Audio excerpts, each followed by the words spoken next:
जे मुलाखती जेव्हा घेत होता तेव्हा आपण पाहिलेला व्हिडिओ देखील आहे युट्यूबवर.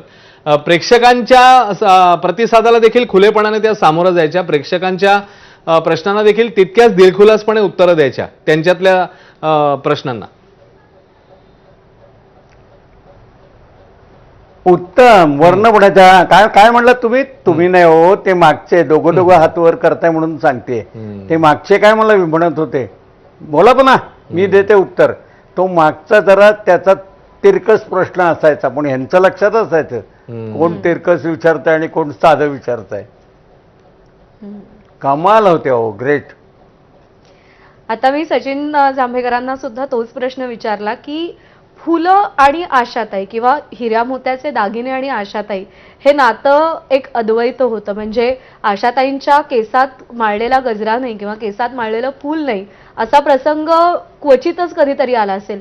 हे नातं कसं डेव्हलप झालं, म्हणजे तुम्ही कधी त्याबद्दल त्यांच्याशी बोललायत का?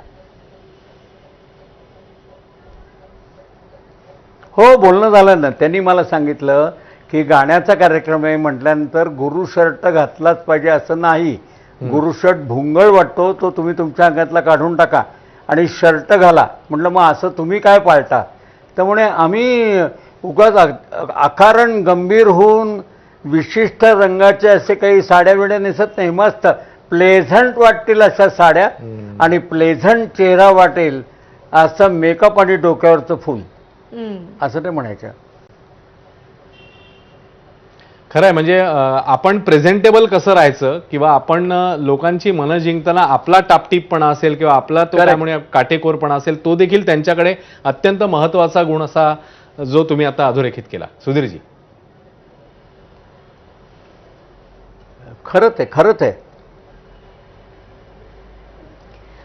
सुधीरजी, मास्टर काटेकोरपणा म्हणण्यापेक्षा जागरूकता. हा बोला बोला.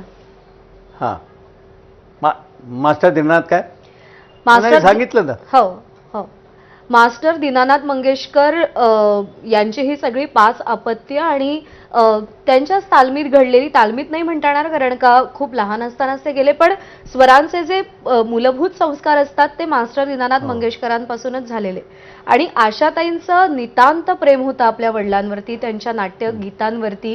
म्हणजे इतपत सुद्धा मी ऐकलेलं आहे की त्यांच्या घरच्या देव्हाऱ्यामध्ये सुद्धा दीनानाथ मंगेशकरांचा एक फोटो